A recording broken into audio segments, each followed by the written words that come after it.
Hola amigos, ¿cómo están en esta tarde preciosa de Buenos Aires? Yo muy bien, gracias a Dios. Estaba mirando lo que venimos conversando, que es una serie sobre el Estado. Estamos tratando de reflexionar un poco de la mano de filósofos, de juristas, de historiadores incluso, pero sobre todo de filósofos. ¿Qué es esta cosa? ¿Qué es el Estado?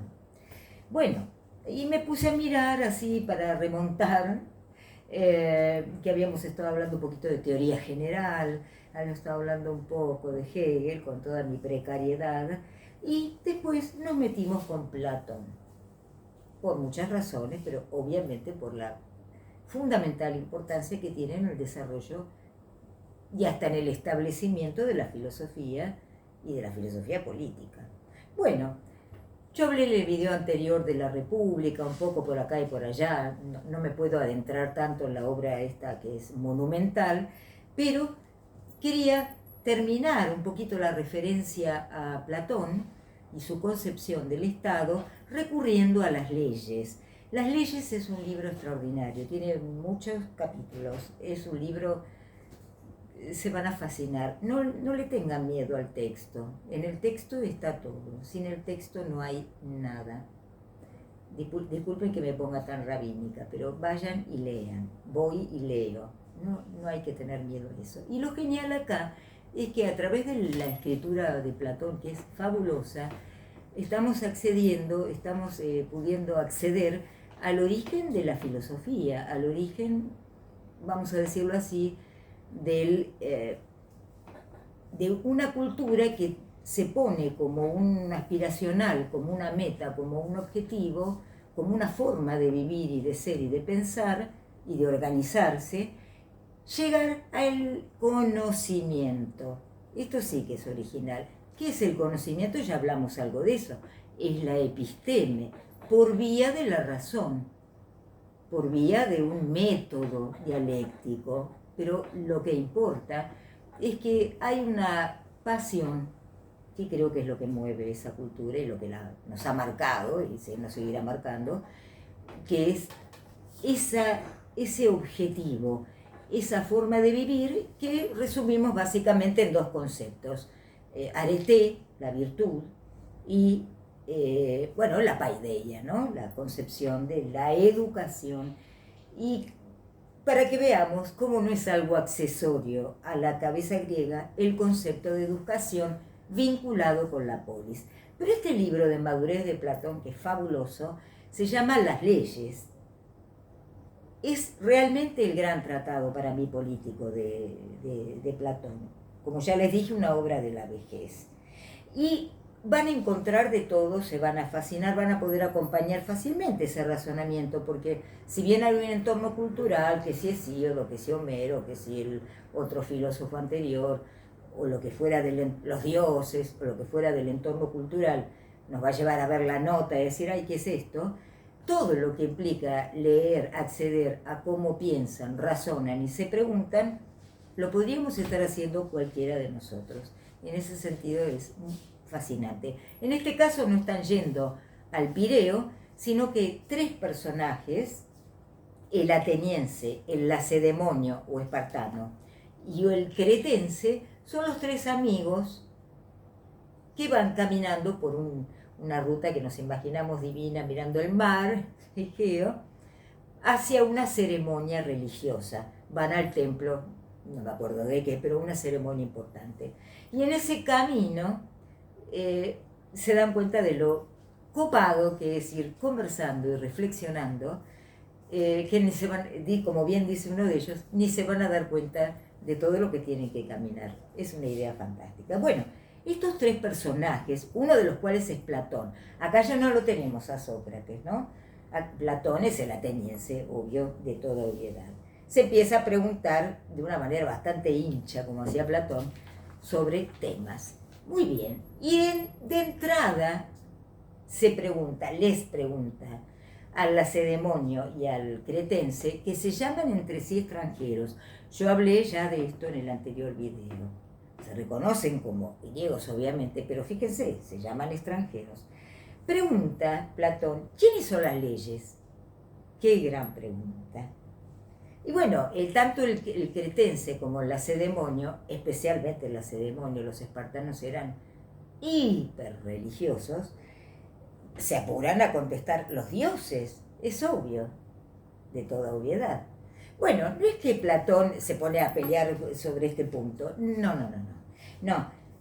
muy bien, los dioses, ponele, sería como un ponele. Claro, dice Platón, Homero lo dijo,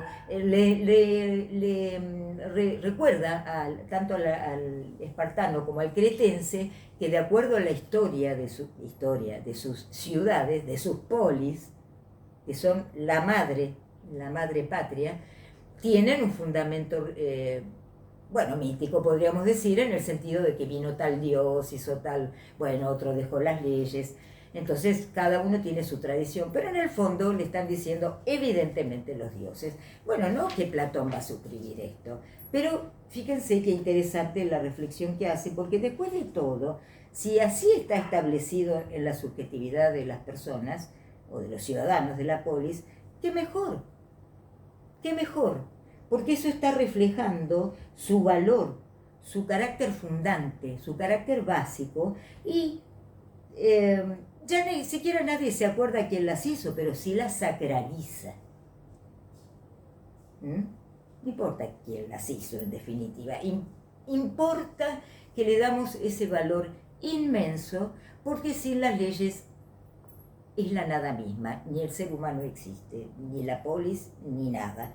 Entonces, ese carácter, esa atribución, le da tanto a las leyes escritas, como llegaron a un momento los griegos, nomos, como a las leyes consuetudinarias, las costumbres jurídicas, como a los hábitos, el carácter de fijeza.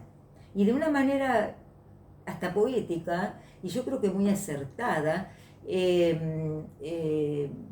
Platón, el ateniense, dice: a tal punto es así, que si las leyes son buenas y mantienen fijeza, estabilidad y esa atribución que el ciudadano le da, la adhesión es voluntaria básicamente, ya nadie se acuerda quién las hizo y no importa, lo que importa es que tienen esa sacralidad. Y hacen para el ser humano, como bien lo observa Platón, una segunda naturaleza. Fíjense qué expresión. No es que conocen si tal ley que está escrita o no en tal lugar. No. La gente lo vive así. La polis vive de esa manera y en general tenemos un gran consenso dentro del Estado. Qué gran observación. Bueno, pero acá vamos a volver a un tema, porque enseguida pasamos, porque hay un monotema para los griegos, y ya saben cuál es: la guerra. La guerra es un monotema, a tal punto que Platón plantea aquí, porque es maravilloso el libro, no voy a poder hablar ni una enésima parte de todo lo que tienen acá, es fabuloso. Básicamente es un tratado sobre la educación. Lo que pasa es que la educación y la polis son conceptos que no se conciben uno sin el otro, porque el objeto del Estado es la educación.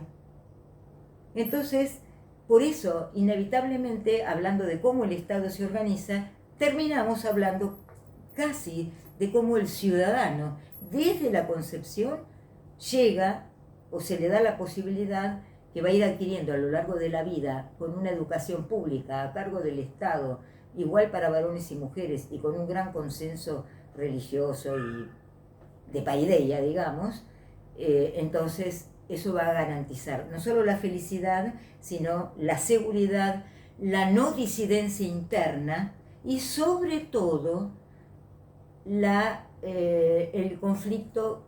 Habrá guerra, porque acá, como se concebía en esa época y así era la vida, la guerra es el estado natural de la relación entre los estados. Y la paz es un poquito excepcional. Bueno, pero adentro del Estado no puede suceder eso. Y eso lo garantiza la ley. Y lo garantiza la educación.